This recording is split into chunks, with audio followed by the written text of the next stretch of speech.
இந்த படத்தில் எனக்கு 2 ரோல் இருக்குது. ஒன்று துருவாவோட மாமா, என்னுடைய தங்கச்சி பையன் தான் துருவா அப்படின்னு சொல்கிறத விட என்னுடைய பையனன்னு சொல்லிக்கிறது நான் பெருமை அடைக்கிறேன். ஏன்னா சின்ன வயசுலேருந்து அங்கே பிறந்ததுலேருந்து நான் பார்க்குறேன். ஸோ இன்னொரு ரோல்னா இந்த படத்தில் நான் வந்து கதை எழுதியிருக்கேன். ஸோ ரொம்ப இப்போ இது வந்து துருவாவோட 5வது படம். கடவுள் புண்ணியத்தினால இதுவரைக்கும் வந்த எல்லா படமும் நார்மல் ஹிட் அப்படின்னு சொல்கிறத விட பெரிய பெரிய பிளாக் பஸ்டர்ஸ் ஆயிருக்கு எல்லா படங்களும். ஸோ இந்த படத்துக்கு அவனுடைய ஃபேன் பேஸே வேறு மாதிரி இருக்குது. சின்ன சின்ன பசங்களுக்கு துருவான்னு அப்படி பிடிக்கும். ஸோ இப்படிப்பட்ட ஒரு இமேஜ் இருக்கிற ஒரு பையனுக்கு என்ன மாதிரி கதை எழுதணும் அப்படிங்கிறது கொஞ்சம் மண்டை உடைச்சிக்கிட்டேன்.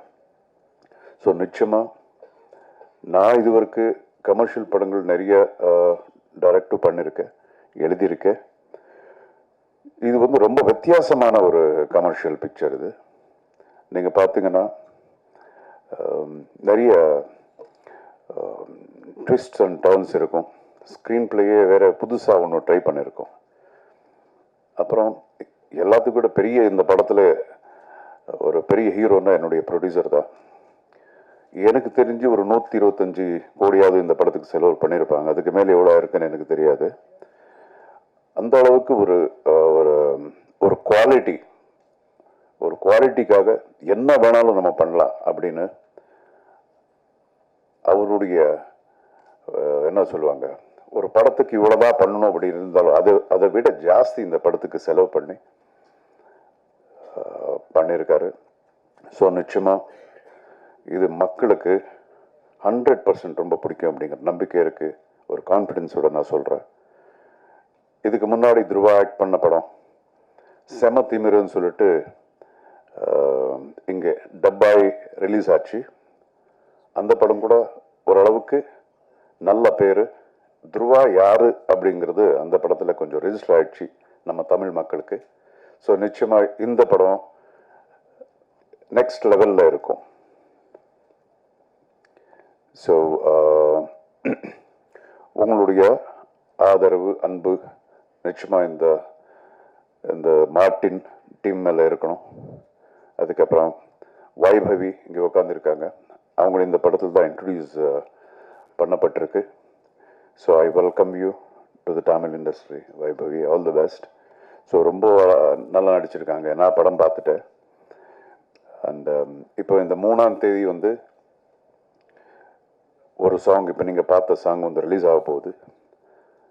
செப்டம்பர் 3ஆம் தேதி. அக்டோபர் 11 தானேப்பா, அக்டோபர் 11 நம்ம படம் ரிலீஸ். இது வேர்ல்டு வைட் ரிலீஸு. இது ஆல்மோஸ்ட் 13 லாங்குவேஜஸில் டப்பாய் ரெடியாக இருக்குது. ஸோ ஆக்ஷன் படங்கள் அப்படின்னா வந்து இன்டர்நேஷ்னலி யூனிக்காக இருக்கும். கதைகள் வந்து எந்த ஒரு நேட்டிவிட்டிக்கு சம்மந்தம் இல்லாத மாதிரி இருக்கும் ஆக்ஷன் படங்கள். ஸோ இது அப்படிதான். எந்த ஒரு நாட்டில் உட்காந்து பார்த்தாலும் அவங்க அது ரிலேட் பண்ணுவாங்க.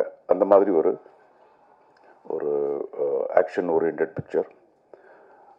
அதுக்காக இதில் வெறும் ஃபைட்ஸ் அப்படின்னு இல்லாமல் ஒரு எமோஷன்ஸ், நல்ல எமோஷன்ஸ் இருக்கும். நல்ல ஒரு ரொம்ப த்ரில்லிங்கான ஒரு ரொம்ப டிஃப்ரெண்ட்டான ஒரு கதை. நான் பண்ணதுலேயே இது ரொம்ப வித்தியாசமான ஒரு கதை. அண்ட் இப்போ நீங்கள் பார்த்துருப்பீங்க, இந்த பிரம்மாண்டம்னு சும்மா நம்ம சொல்லாமல் நீங்கள் அந்த பிரம்மாண்டத்தை பார்த்துட்டீங்க, ஸ்க்ரீனில் பார்த்துருக்குங்க. இதில் நிறைய ஆர்டிஸ்ட் ஃபாரின்லேருந்து இதெல்லாம் கூப்பிட்டு வந்திருக்காங்க. ஒவ்வொரு பாடி பில்டர்ஸ் கூட எல்லாம் இன்டர்நேஷ்னல் பாடி பில்டர்ஸு அவங்கள கூப்பிட்டு வந்துட்டு நடிக்க வச்சுருக்காங்க. ஸோ எல்லாமே வித்தியாசமாக பண்ணணும்னு நம்ம ப்ரொடியூசர் நினச்சி தான் பண்ணியிருக்காரு இந்த படம். அண்டு துருவா நான் சொன்ன மாதிரி இது அவருடைய 5வது படம். என்னுடைய பையன் அப்படிங்கிற மாதிரி அதுக்காக நான் சொல்லலை. ரொம்ப டெடிக்கேட்டடு இந்த படத்துக்காக. இப்போ பார்த்தீங்கன்னா இப்போதுக்கு அந்த படத்துக்கு ரொம்ப டிஃப்ரென்ஸ் இருக்குது. அவனுடைய பாடி பார்த்தால இந்த படத்தில் பார்த்த 22 இன்ச்சஸ் ஆர்ம்ஸ் பண்ணிக்கிட்டு ரெடியாக இருந்தார். இதுக்கப்புறம் அடுத்த படம் இன்னொன்று நடந்துகிட்ருக்கு. அதுக்காக ஆல்மோஸ்ட் அப்படியே ஒரு 20-30 கேஜிஸ் குறைச்சிருக்கார் இப்போது. ஸோ ரொம்ப டெடிக்கேட்டட் பையன். நிச்சயமாக இந்த படம் உங்களுக்கு பிடிக்கும். அண்ட் வேறு எந்த கேள்வி இருந்தாலும் நீங்கள் கேட்கலாம் அவரை. Thank you very much. அதுக்குள்ள ஓகே கேள்வி எல்லாம் லாஸ்ட்டில் தானே கேட்பீங்க. இப்போ நம்ம ஆனந்த் பேசுவார், சரிகமா சார்ந்த. Thank you so much.